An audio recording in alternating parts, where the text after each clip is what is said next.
We got Mike Benton with us, KJR Seattle.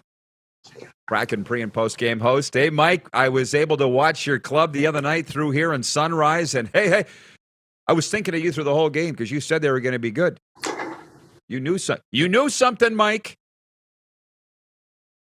We're 30% of the way roughly here through the season, Rod. So, I mean, hey, don't count on me for lotto numbers, but at least my advice is worth something to you. Is that right?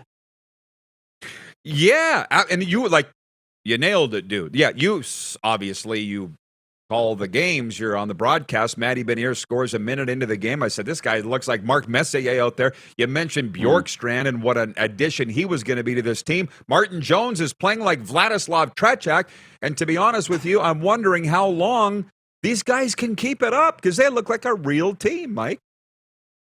They've gotten past now the point, Rod, I think, of sustainability. And the questions that we were asking, heading into early November, heading into mid-November, hey, great, this run is awesome, but is it really sustainable? But we've gotten now to the point where you're starting to see more teams pull away top from bottom in the standings here.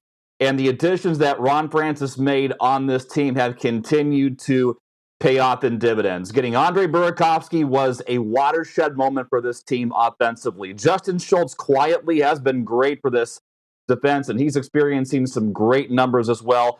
And then when Philip Grubauer, who was their anointed number one guy, went down late October, it was the ultimate sink or swim moment. Martin Jones really hasn't had a great year. I mean, good years, but not a great year like he had in about 4 or 5 years since he was in San Jose.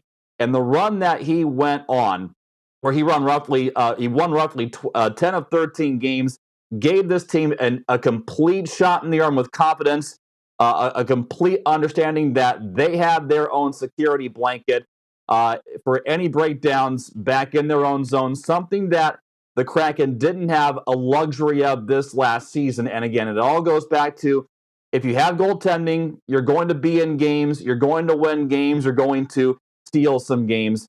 And for that, a big reason why that they're still tied for second place as we get closer to Christmas here in the Pacific Division.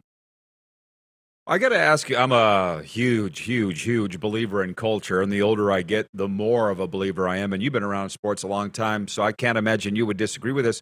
Jordan Eberle has told me how much fun he has in Seattle, the city, and in that locker room. He loves the Seattle Kraken.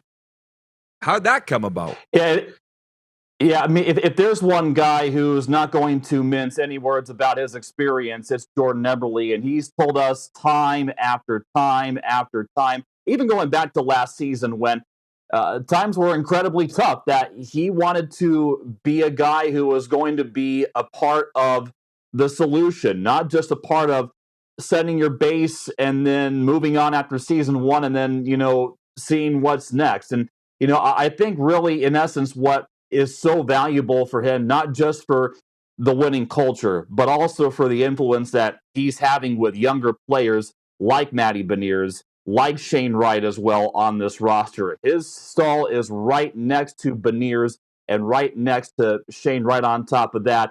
He was in the same dressing room with Connor McDavid and Leon Draisaitl back when they were just up and coming in Greenhorns in Edmonton. And, you're beginning to see, I think, practice put into play in what he can do to help influence players who are that young from Edmonton now to players who are this young and are looking to be a big piece of this team's core for a long time. And I think, again, it really all goes back to the belief that this team is in games. They are here to win games. But what I appreciate about Eberle is his poise and the ability to let that spread across the entire dressing room. It's part of the culture, again, where you go back to even day one here for this team this season and see the games that they have played, the wins that they have pulled off.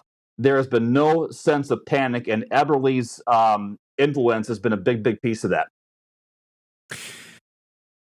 They got thumped, however, the Kraken 6-2 in Tampa Bay last night. They knew from the people I talked to at the club, they knew it was going to be a stiff test. What was the explanation for that?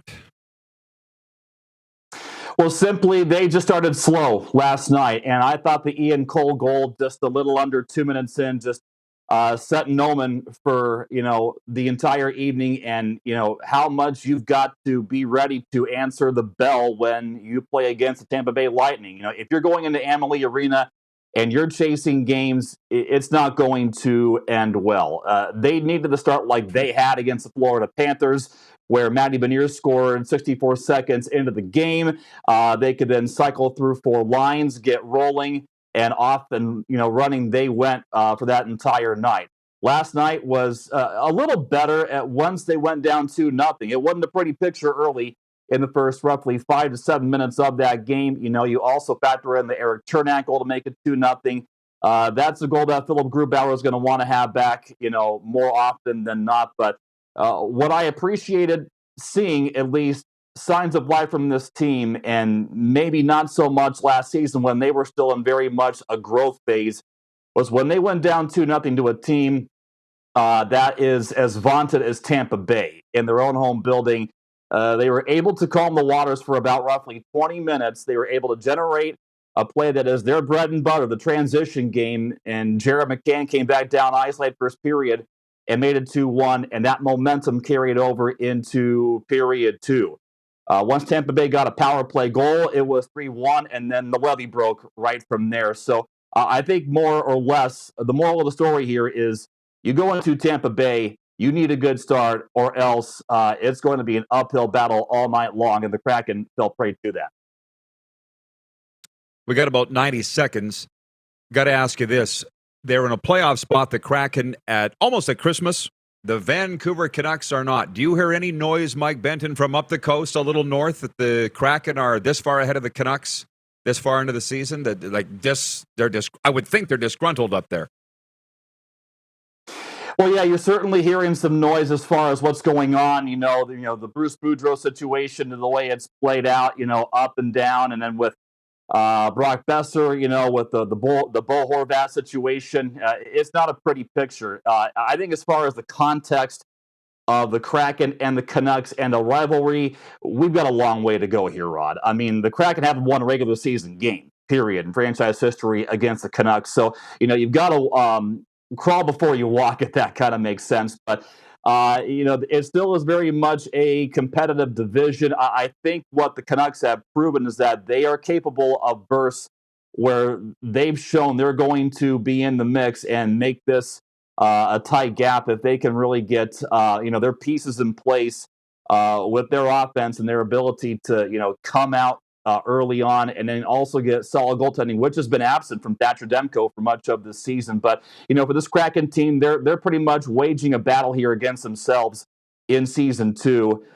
When they found out that they've been able to focus more or less on building the foundation of their game, because we're only in season 2 right now, the results have come, and what you're seeing so far is a team, like John Cooper said in Tampa Bay yesterday, that is playoff caliber, and they're trending in the right direction.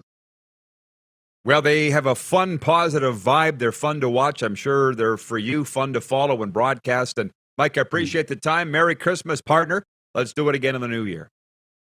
Absolutely, Rod. Thank you. Merry Christmas to you, too. Hey, everybody. Thanks for watching the RP Show on YouTube. And don't forget, we're live daily on YouTube from noon to 2 Eastern. If you like what you see, hit subscribe. And if you like the program, check around for other segments of the Rod Pedersen Show here on YouTube.